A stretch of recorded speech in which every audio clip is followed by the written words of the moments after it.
안녕하세요. 산나루 손작가입니다. 여러분은 지금 어떤 취미를 즐기십니까? 만약 취미 생활을 즐기고 있다면 그 취미를 현실에서 어떻게 응용하시나요? 취미를 현실에 잘 응용하면 삶이 정말 풍요로워질 것입니다. 취미 응용이야말로 삶에 즐거움을 주고 가치를 높여주니까요. 어때요? 오늘 취미 응용 이야기 흥미진진할 것 같죠? 끝까지 함께 해주시기 바랍니다. 취미생활 종류 참 많죠. 크게 두 가지, 동적인 것과 정적인 것으로 나눌 수 있습니다.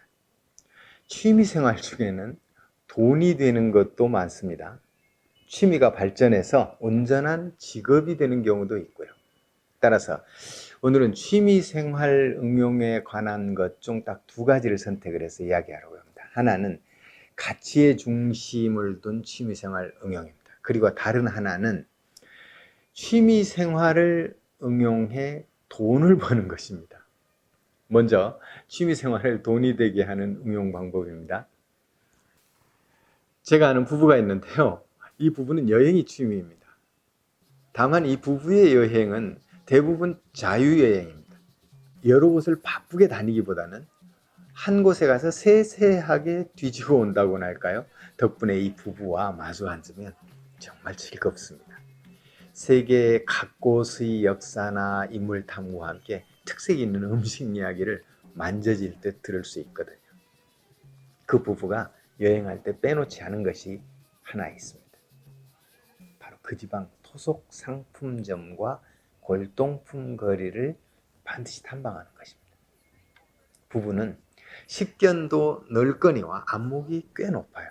물론 처음부터 그런 것은 아니었다고 합니다. 여행 횟수가 쌓일수록 부부에게 노하우가 생겼다고 해요. 처음 몇 번은 단순히 선물용으로서 아주 작고 이쁜 것들을 사왔는데요. 차츰 공부와 경험을 통해 값이 비싸지 않으면서 괜찮은 가치의 물건들을 몇 점씩 모아왔다고 합니다. 물론 그 물건의 이름과 출처 담긴 이야기를 나름 잘 정리했고요. 그리고 그 물건들을 잘 손질해서 집과 사무실 등 어울리는 곳에 잘 배치를 했더니 의외로 그것을 사겠다는 분들이 생겼다고 해요. 그래서 그 부부는 지금 분위기 좋은 카페와 가구점 몇 곳과 콜라보를 통해 꽤 짭짤한 수익을 올리고 있습니다. 카페와 가구점에서도 대환영이랍니다. 세계 각곳의 이색적인 물품들이 카페나 가구점을 돋보이게 하기 때문입니다. 자연 흥미로운 이야기도 생겨나고요. 카페나 가구점 입장에서 볼 때는 이색적인 데코레이션이면서 수입도 되니 일석묘조인가요. 그로 인해 그 부부는 다음 여행들을 아주 자연스럽게 마련하게 되고요. 그래서 그 부부는 지금 취미라기보다는 일삼아 아주 자연스럽게 여행을 떠납니다. 취미인 여행도 즐기고 돈도 버는 거죠. 세상에는 이처럼 돈이 되는 취미가 너무도 많습니다. 그럼 이어서 취미생활을 가치 높게 응용하는 방법을 소개하겠습니다. 제 채널을 구독하신 분들은 얼마 전 부산에서 매우 이색적인 전시가 열렸다는 것 다 아시죠? 인도네시아에서 익힌 붓글씨가 부산 나들이를 했습니다. 그와 더불어 인도네시아 기업인 한 분이 칠순을 기념을 해서 부산에서 부부와 가족전을 열었고요.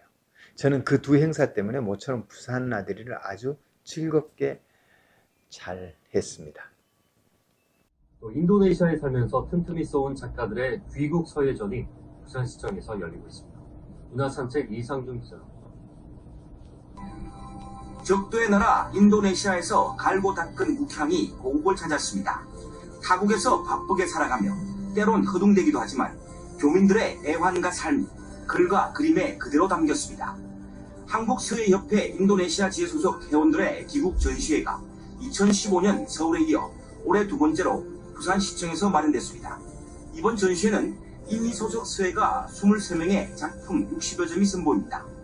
인도네시아의 서예를 전파한 손인식 작가와 자필 무견 회원들에게 호국 나들이는 감회가 남다릅니다.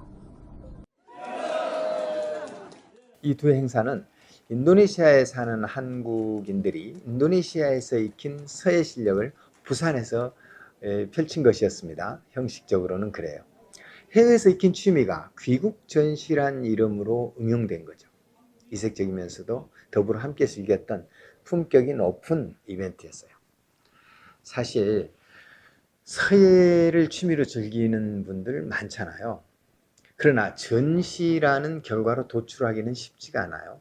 그래서 이번 귀국 전시와 칠순기념 전시는 많은 분들에게 취미 응용 방법에 관해 생각하게 하는 계기였을 것입니다. 내친 김에 서예를 취미로 삼은 분들이 현실에서 응용할 수 있는 몇 가지를 열거해 볼까요? 우선 마음에 맞는 지인이나 동인들과 함께하는 전시입니다. 한번 계획해 보세요. 절대로 후회 안 할 것입니다. 이때 방법론이 있어요. 전시에 관한 테마를 정하면 아주 좋습니다. 여러 사람이 하나의 테마로 창작을 하다 보면 의미도 깊어지고요. 재미있는 에피소드도 많이 생겨날 것입니다. 당연히 창작도 즐겁죠.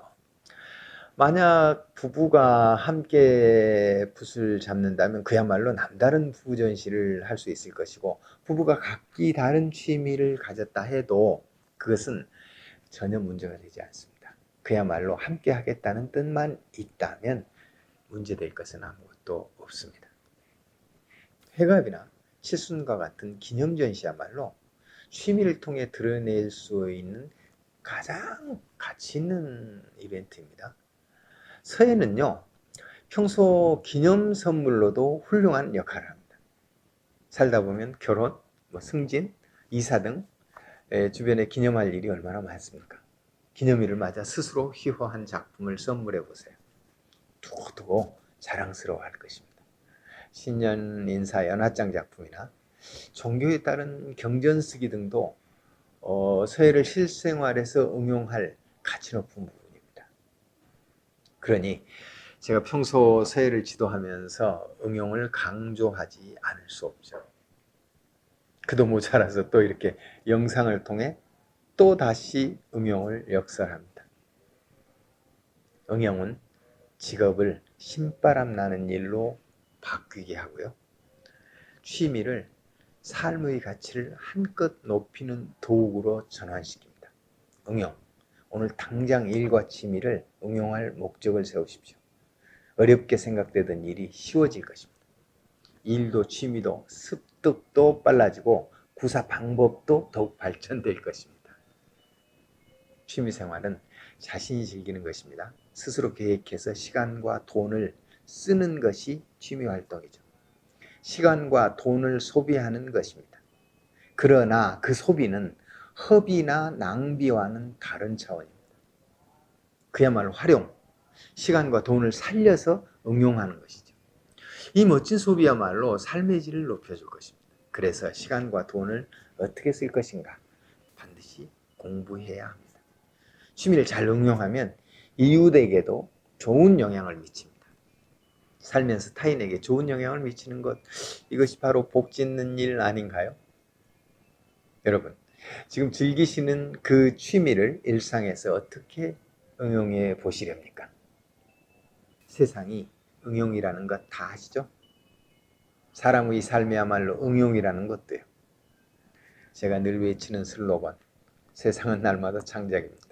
일상의 일과 생각을 응용하면 바로 그것이 자신만의 멋진 창작이 될 것입니다. 산나루 손작가 이야기 끝까지 시청해 주신 여러분 감사합니다. 오늘 취미 응용 이야기 괜찮았나요?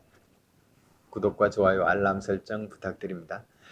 저는 또 알찬 영상을 준비해서 다시 찾아뵙겠습니다. 감사합니다.